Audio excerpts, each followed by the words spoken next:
নিজৰ ভিতৰত সন্দেহ আৰু নিজৰ ভিতৰত খাৱাৰহে কম্পিটিশ্যন চলি আছে, কাম কৰাৰ মানে কম্পিটিশ্যন চলোৱা নাই।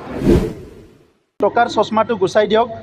টকাৰ চশমাটো গুচাই দিয়াৰ লগে লগে এখন সুন্দৰ সমাজ দেখিবলৈ পাব, য'ত সকলো জাতি জনগোষ্ঠী ধৰ্ম একেলগে বসবাস কৰি আছে। हाग्रामा महिलारि बिथाङा रांनि अनगायै जेबो सिनाया बे खोथाखौ बुंदों प्रमद बर' सारा आरो लोगोसे बिथाङा गोबां खोथा फोरमायबावदों जे 100 LP स्कुल गोदानै बिथाङा लुफुंबाय होननानै फोरमायदों। लोगोसे 400 LP स्कुल रिपेयारिं खालामबाय, लोगोसे 1000 किल'मिटार लामा बनायबाय होननानै बिथाङा खौरांगिरिनि गेजेरजों फोरमायथियो बा लोगोसे रिपेयारिं बानायबायबो गोबां जायगाखौ स्कुलफोरखौ। लोगोसे एमइ आरो एलपि स्कुलनि बिथिङाव 1200 भेकेन्सि पस्टफोर दङ आरो बै पस्टफोरखौ बिथाङा थाबनो जाफुंहोगोन होननानै बिथाङा फोरमायो। बेनि अनगायैबो हाग्रामा महिलारि साराबो बिथांनि सायाव गोबां खोथा बुंनायखौ जों नुनो मोनदों। जानो हागौ नोंथांमोना भिडिअखौ जुदि जोबजासिम नायोब्ला बुजिनानै बा मिथिना मोनगोन। आरो बेनि अनगायै आङो जोबनायाव फंनैसो बुंनो नाजागोन नोंथांमोननि गेजेराव। हाग्रामा महिलारि ডাঙৰীয়াৰ হয়তো চকুত টকাৰ বাহিৰে একো দেখা নাপায়, সেইকাৰণে চৰকাৰৰ টকা থকা সময়তো টকাৰে কথা পাতিছিল, চৰকাৰৰ নথকা সময়তো চৰকাৰৰ টকাৰে কথা পাতিছে। ইয়াত যে জাতি জনগোষ্ঠী আছে, ইয়াত যে বিভিন্ন শ্ৰেণীৰ লোক আছে, তেখেতসকলৰ যে বিভিন্ন সমস্যা আছে, এই সমস্যাবিলাক তেখেতে দেখা নাপায়। আগতো পোৱা নাছিলে, এতিয়াও দেখা নাপায়।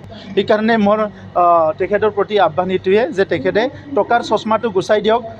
টকাৰ চশমাটো গুচাই দিয়াৰ লগে লগে এখন সুন্দৰ সমাজ দেখিবলৈ পাব, য'ত সকলো জাতি জনগোষ্ঠী ধৰ্ম একেলগে বসবাস কৰি আছে। আৰু তেখেতে বুজি পাব যে সমাজখন কেনেকৈ আগুৱাই লৈ যাব পাৰে, এই কথাটো তেখেতে তেতিয়াহে বুজি পাব। 100খন স্কুল নতুন বনালোঁ, তেখেতে আমাক হিচাপ দিয়ক। প্ৰায় 400তকৈ অধিক স্কুল প্ৰভিঞ্চিয়েলাইজ কৰিলোঁ, তেখেতে হিচাপ দিয়ক। প্ৰায় 1000 কিলোমিটাৰ ৰাস্তা নিৰ্মাণ কৰিলোঁ, তেখেতে হিচাপ দিয়ক।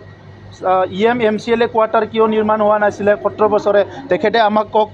শান্তি সম্প্ৰীতি কিয় নাছিলে 17 বছৰৰ, এইটো কওক। এনে কথাটো ক'লে হ'ব নেকি? আমাৰ চৰকাৰৰ দিনত সকলৰ ভিতৰত কাম কৰাৰ কম্পিটিশ্যন হৈ আছিল। MCLA সকলেও মই বেছি পাৰে না সি বেছি পাৰে, চবে মানে কাম কৰাৰ কম্পিটিশ্যন হৈ আছিল, কাম কৰি পেলাই দেখুৱাৰ কাৰণে। কিন্তু আজি এই UPPL চৰকাৰৰ দিনত আমি যিটো দেখিবলৈ পাইছে, MCLA সকলৰ মাজত পইচা খাৱাৰ কম্পিটিশ্যনহে চলি আছে, কাম কৰাৰ কোনো কম্পিটিশ্যন হোৱা নাই, মই দেখিবলৈ পোৱা নাই। প্ৰমোদ বড়ো চৰকাৰত প্ৰমোদে বেছি খাব পাইছে নেকি, কোনোবা ডাউট কৰে, প্ৰমোদক কোনোবা ডাউট কৰে, সি বেছি পাইছে নেকি, এইবিলাকেই সন্দেহ।